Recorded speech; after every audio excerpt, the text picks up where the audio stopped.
gosto quando os miquinhos passam por aqui na hora que eu estou gravando. Parece que eles sabem que eu comecei a gravar e eles passam por aqui. Mas, enfim, estão ali na janela. Valeu, miquinho, viva a natureza. Vamos para as informações. Eu vou começar falando desse papelão do Rodolfo Landim. Ontem, Rodolfo Landim, que nunca gostou de aparecer, nunca gostou das redes sociais, eis que lança um perfil oficial no Instagram. Gente, na boa, não combina nada com ele, é um negócio extremamente forçado. Quem teve a oportunidade de assistir aos vídeos nos stories, ele começa, isso é history, o nome disso é history, nossa, sem nenhuma intimidade, algo muito forçado. E aí lançou, aí botou lá no comentário da postagem, deixe os seus comentários, os seus questionamentos que eu vou responder aqui, vou para uma reunião e volto em breve. Aí teve o jogo do Flamengo, o Flamengo perdeu de 2-0 para o Fluminense, e após o jogo, falei, vou dar uma olhadinha lá no Instagram do Rodolfo Landim, deixa eu ver como é que a torcida tá comentando lá no Instagram. E aí, sabe o que eu vi? Comentários trancados. Nossa, assim é fácil ter rede social, né? O cara pede para as pessoas comentarem e depois tranca os comentários porque não quer ler crítica, porque não quer ser criticado, só quer receber elogio. Papelão do Rodolfo Landim. E outra, na descrição do Instagram dele, ele bota assim, que faz parte da gestão mais profissional da história do Flamengo. Me desculpa, Rodolfo Landim, eu acho que você pode fazer parte e ser o presidente da gestão mais vitoriosa. Isso aí, sem sombra de dúvida. Vocês ganharam muita coisa. Mas muita coisa vocês ganharam tendo mais sorte do que juízo. Porque profissional vocês não foram nem um pouco. Uma gestão que gasta mais de 50 milhões de reais com demissão de treinador, com muita rescisória de treinador, não pode ser considerado profissional. Com todo respeito ao seu trabalho à frente do Flamengo, que eu repito, em outras áreas vai muito bem, obrigado. Finança vai muito bem. Eu acho que assim, é uma gestão que a gente tem que bater palma, aplaudir. Foram 6 anos de um bom trabalho. Agora, dizer que foi a gestão mais profissional, eu discordo totalmente. Não foi a gestão mais profissional, mas não foi mesmo. Vocês não tiveram um projeto no futebol. Não tem projeto esportivo. Foram 6 anos sem projeto esportivo. O Jorge Jesus foi um acaso. Vocês contrataram o Jorge Jesus por coincidência, graças à indicação de Paulo Pelaipe, que hoje nem está mais no Flamengo, foi demitido por vocês de maneira covarde ainda por cima. Isso precisa ser ressaltado e hoje está no Cruzeiro. Fora isso, vocês não tiveram nenhuma gestão profissional no futebol.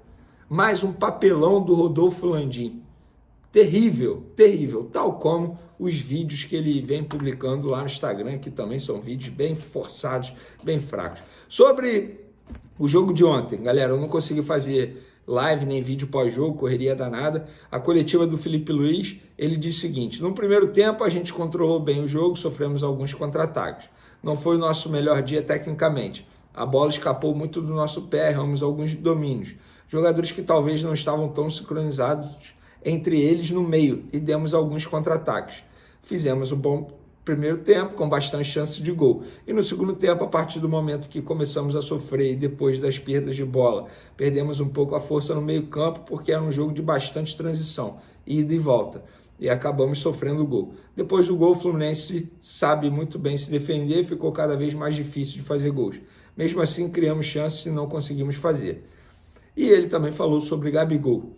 Primeiramente, o que mais peço para o Gabi é o posicionamento dele, que ele se posicione de um jeito onde seja produtivo, que ele possa conseguir atacar bem os espaços, que é o que ele faz de melhor. Obviamente que cair no impedimento é uma leitura, um time que às vezes ele não está tendo, mas para mim menos pior é às vezes ele ficar impedido do que vir buscar a bola no pé, como vi ele fazer em anos anteriores. Que ele saia esporadicamente, ok, mas o mais importante é que ele guarde a posição dele, que ele entenda os movimentos que ele tem que fazer. E, obviamente, um cara que estava há bastante tempo sem jogar, esse time não está nas melhores condições, mas a tendência é que melhore. Vamos lá, sobre a leitura de jogo dele, eu acho até que está correta. No primeiro tempo, o Flamengo jogou melhor que o Fluminense. Só que voltou a mostrar aquele velho defeito. Não sabe aproveitar as oportunidades que tem, as oportunidades que cria. E é um defeito desde os tempos do Tite. Não é nem culpa do Felipe Luiz. Agora, no segundo tempo, o time jogou muito mal. E uma partida de futebol, ela tem 2 tempos. Não adianta no primeiro tempo jogar super bem e no segundo tempo jogar super mal. E o primeiro tempo nem foi super bem. Foi o primeiro tempo bom. Agora, o segundo tempo foi horrível, terrível, uma lástima.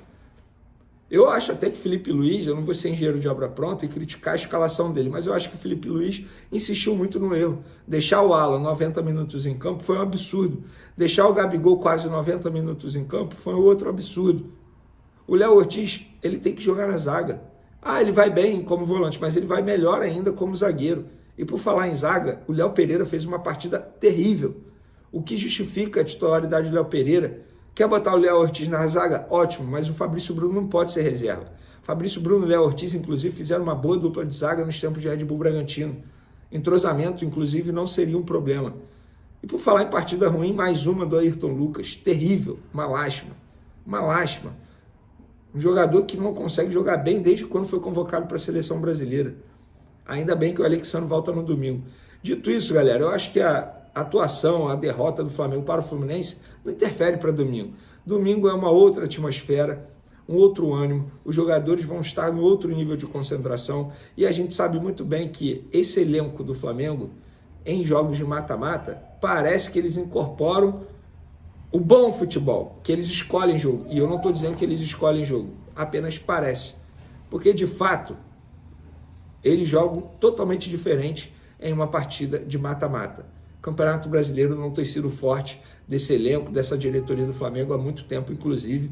Poucas vezes o Flamengo ficou na primeira colocação no Campeonato Brasileiro desde o último título do Campeonato Brasileiro, que foi em 2020. Galera, minha opinião sobre o Gabigol. Para mim já deu o Gabigol como titular. Não faz mais o menor sentido. Tá jogando muito mal. Eu esperava muito mais dele nessa partida contra o Fluminense, depois de 8, 9 dias treinando, focando apenas para esse duelo. E o Gabigol parece que ele tem 38 anos e não 28 anos. Fisicamente falando, ele não aguenta mais. Já deu. Mas vai colocar quem? O Felipe Luiz, ele é treinador para isso. O Guardiola, por exemplo, lá no Manchester City, ele toda hora ele faz adaptações. O Felipe Luiz, ele é treinador para pensar, para planejar, para arrumar. Mas o Gabigol é o único centroavante. Mentira, o Gabigol não é centroavante. Não é centroavante. O Carlinhos é centroavante.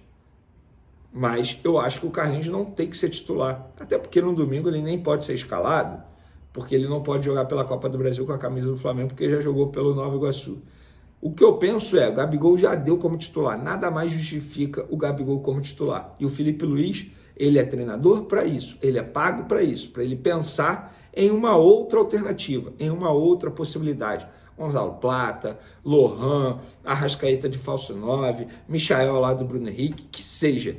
Mas nada mais justifica o Gabigol como titular. E por falar em treinador, lembra do auxiliar do Tite? Kleber Xavier foi auxiliar do Tite durante 24 anos. Ele anunciou nas redes sociais que vai virar treinador, ou seja, vai romper a relação com o Tite depois de 24 anos. Boa sorte ao Kleber Xavier, inclusive o último trabalho dele ao lado do Tite foi justamente no Flamengo. Vamos falar agora de punição. Pois é, rapaz, o Flamengo hoje teve uma péssima notícia em relação ao Alcaraz, porque teve julgamento do STJD, aquela confusão lá do Campeonato Brasileiro, Flamengo e Corinthians, lembra?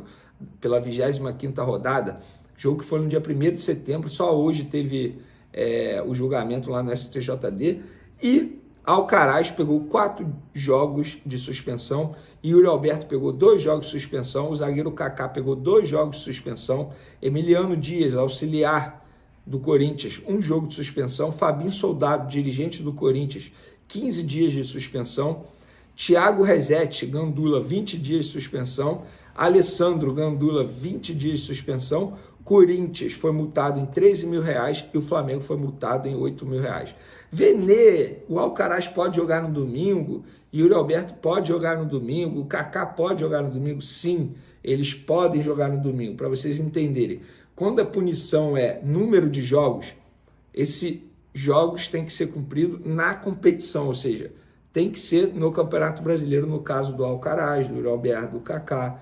Quando a punição é em dias corridos, aí é dias corridos. Por exemplo, se eles tivessem pego 15 dias, o jogo no domingo e entrar nesses 15 dias, eles não iam poder disputar a partida. Então, como foi número de jogos, eles vão cumprir essas suspensões no Campeonato Brasileiro. O Alcaraz já pegou um jogo, se eu não me engano, o Yuri Alberto também já pegou um jogo, o Kaká também já pegou um jogo, e aí o Alcaraz tem mais 3 jogos para cumprir. Então, péssima notícia para o Flamengo no Campeonato Brasileiro. Pelo menos no domingo o Flamengo terá o Alcaraz, que não fez uma boa partida contra o Fluminense, mas eu não vou ficar aqui criticando o Alcaraz.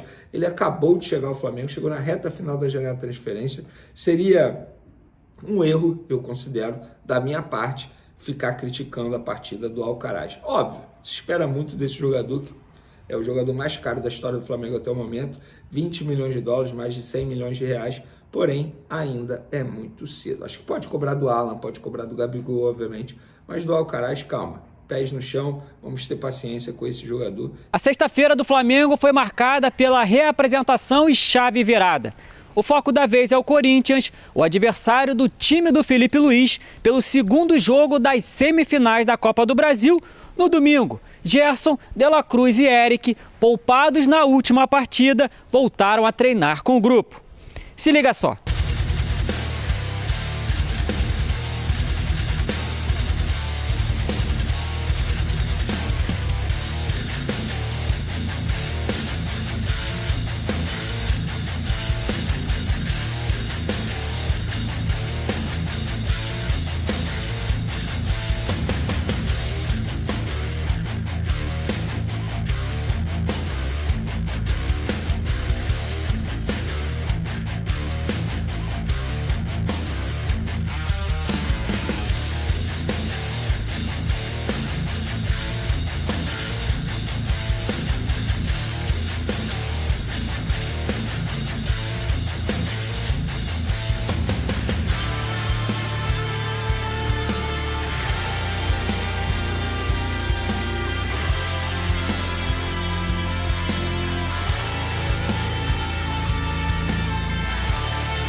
Em busca do pentacampeonato, o Flamengo disputa a semifinal da Copa do Brasil pela 17ª vez e é a equipe que mais disputou essa fase da competição na história. Aliás, o Mengão possui alguns recordes quando o assunto é esse torneio.